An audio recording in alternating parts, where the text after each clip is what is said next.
Hi guys, welcome to my channel. My name is Mari and I am a 9th grade literature teacher in Georgia. Welcome. If you are new here, I make videos about teaching and soon to be mommy content as well because I'm expecting. Nonetheless, I'm glad you're here and I hope you stick around. Don't forget to engage, like, comment, and subscribe, and I'd greatly appreciate it. If you're not new here, welcome back. So in today's video, I'm basically going to briefly explain how I plan a unit and also how I lesson plan as well. So if you are a teacher in Georgia, you know that March is an extremely long month. We don't really have any breaks in March. I'm currently on winter break right now, and then after March, the first week of April, we have spring break, which is pretty awesome. But for the entire month of March, unless you take like personal time or a sick day or something, we are in school for 5 to 6 weeks straight, I believe. I can't really do the math right now, but yeah. Nonetheless, I thought I would make it easier for me and the other 9th grade lit teachers by creating our unit for Unit 5. So that way we already know what we're gonna do. We already have a plan, and I'm really excited about the content that we are going to be learning. So with that being said, our Unit 5 was basically supposed to be about Romeo and Juliet. That was one of the anchor texts that the district suggested for us. However, we know that Romeo and Juliet is kind of, I don't want to say cliche, but it's been done many times over. And honestly, when you are a good teacher and you know your kids, you know what's going to interest them and what's going to bore them really quickly. So with that being said, one of my colleagues came up with the great idea of, instead of teaching Romeo and Juliet, we teach A Midsummer Night's Dream. And if you know anything about A Midsummer Night's Dream, it is the perfect storyline for high schoolers because they go through it every day, between the drama and the love triangles and just all of the different connected storylines. They go through that. So nonetheless, I'm super excited about teaching this, and my kids are kind of hyped about it as well. I briefly told them about it before we went to break. So yeah, I'm super excited. First things first, when you're planning for a unit, you want to look at the assessments. What will kids need to know by the end of the unit? So that's exactly what I did. I went and looked at the formative, which is basically a bi-weekly quiz, a 5-question quiz that students will have to take. And I looked at the unit assessment. And basically, it looked as if students would be assessed on standards RL4, RL5, and W2. So basically those standards include figurative language, connotative meanings, analyzing author's word choice, and writing informational text.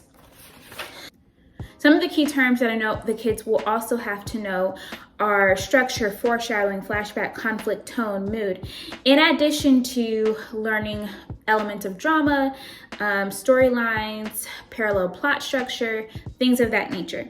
So we have a lot of work to do in a little bit of time. So the way I planned for the unit overall, I basically created a Google Doc. I shared it with the other 9th grade lit teachers so they can, give me their suggestions, use this unit if they want. If not, it's okay. We have that freedom. And basically, I pulled out the standards, pulled out all the key terms that the students will need to know, and then I created a kind of like mock calendar. And if you hear any noise in the background, that is those are my dogs. They're in their kennels because I could not trust them to behave while I'm recording this video. Anywho, so luckily I am on block schedule. So I see my odd classes on Mondays and Wednesdays and my even classes on Tuesdays and Thursdays. And basically I can teach the same lesson plan 2 days in a row, Mondays, Tuesdays, and Wednesday, Thursdays. And then on Fridays, I see all of my students. I will say that Monday through Thursday, I will see my kids for 90 minutes. And honestly, 90 minutes is a long time to keep kids engaged. On Fridays, however, we see them 45 minutes long, which is a little bit more reasonable in my opinion. But nonetheless, that is a different story for a different day.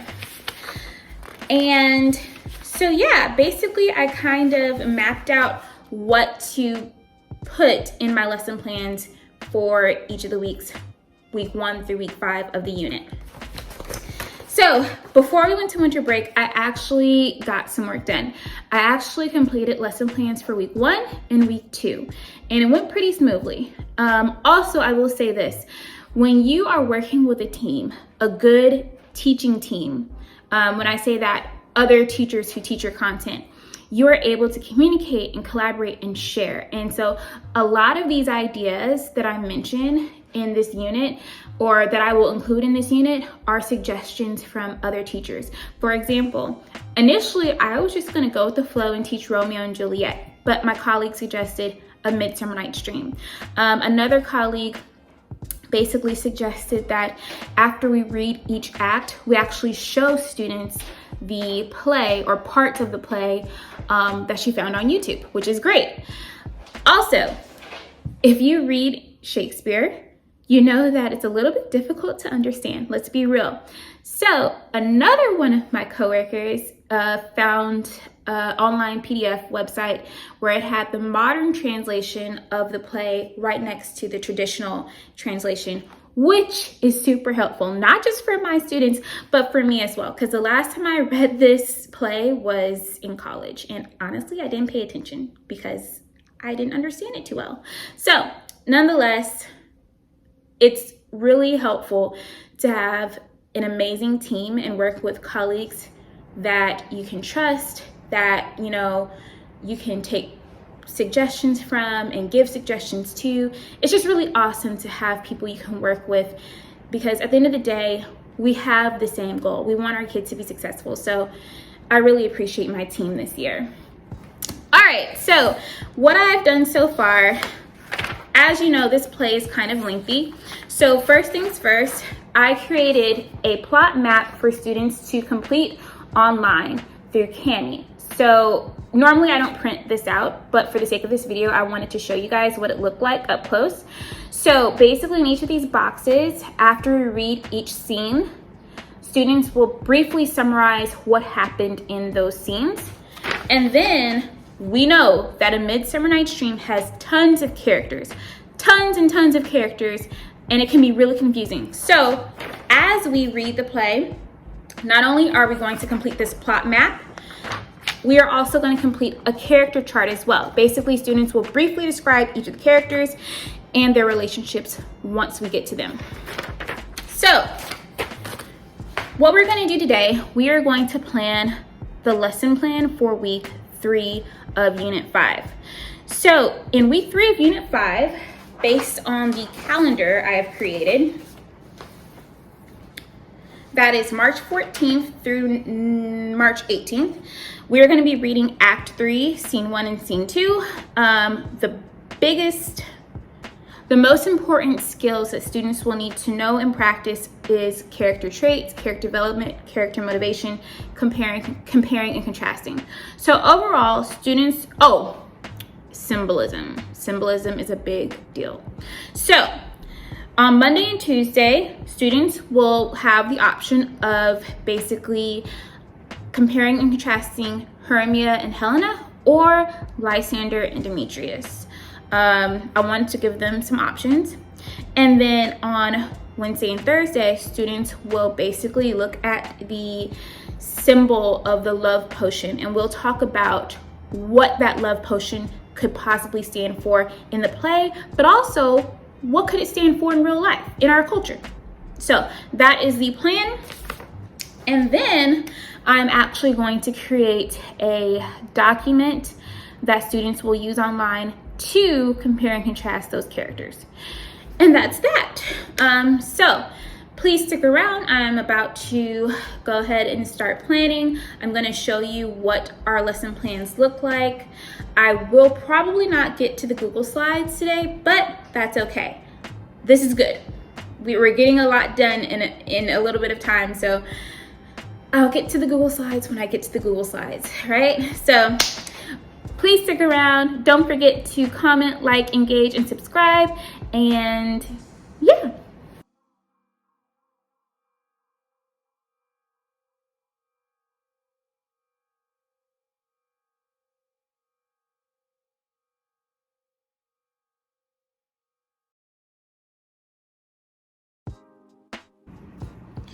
Okay, so really briefly, I just wanted to show you guys what my lesson plans that I just basically completed, what they look like in the Google Doc. So for the most part, all of the ELA teachers, we use the same template. Mine looks a little bit different just because I wanted to be different. But nonetheless, at the top left-hand corner, we have the standards or skills that will be included in the lesson. I don't really change this week to week because they're pretty much the same.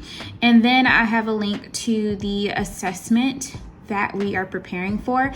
So at this point in the unit, we would be preparing for the summative assessment, which is basically the Unit 5 assessment overall. So when you come down, it's broken down into days. So like I said, I teach using block schedule. So I have my first, third, fifth, and seventh period see me on Monday. And then I have my second, fourth, and sixth and eighth period. They see me on Tuesday, and then they rotate Wednesday, Thursday, just like Monday and Tuesday. And then on Friday, I see all of them. So on Monday through Thursday, my kids are with me for 90 minutes, which is very long. And for Fridays, my kids are with me for only 45 minutes. So nonetheless, the first box basically is your learning targets. And then in the second box, your opening. So your opening is kind of like your bell ringer, something to engage the students. So for this particular week, my opening is basically, I'm gonna ask the students to choose one character that they've seen in the play that interests them the most. And they're going to create a faux Instagram profile or Twitter page and post at least 3 things that they think that character would post. And we'll briefly talk about character traits and character motivation. For the work session, we will read Act 3, Scene 1 of A Midsummer Night's Dream. I'll briefly explain how to compare and contrast 2 subjects. And then basically students will complete the character chart and plot map as we're doing that, or as we're reading and viewing the play on YouTube. And for closing, students will compare and contrast either Helen and Hermia or Lysander and Demetrius. And I will create that document in a second. And it's the exact same lesson on Tuesday because I only teach 9th graders. So luckily I can basically use the same lesson from the day before. On Wednesday, when they come in, they're basically going to talk about symbols and they're going to create a Padlet post and basically just include examples of symbols that we see on the everyday basis in our culture. And we will talk about that briefly. And then we're going to read Act 3, Scene 2 of A Midsummer Night's Dream. And we're going to view the entire Act 3 on YouTube. I didn't mean to say that we were going to view it on Monday and Tuesday. We're going to do it that Wednesday and Thursday. And then last but not least, for closing, basically we are going to talk about the love potion being a symbol in the play. And then on Friday, so Fridays are basically remediation days or IF days. Students are able to make up any missing work or come to me and ask me to clarify anything that they don't understand, things like that. So, Fridays are good for that. And then down here, I just include links that will basically show administrators what resources we're using. For example, if they click on this hyperlink, it will take them to the plot map that students will complete online.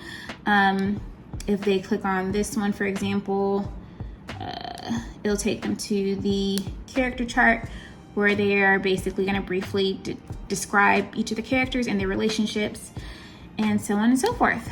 So yeah, that is what a general lesson plan looks like.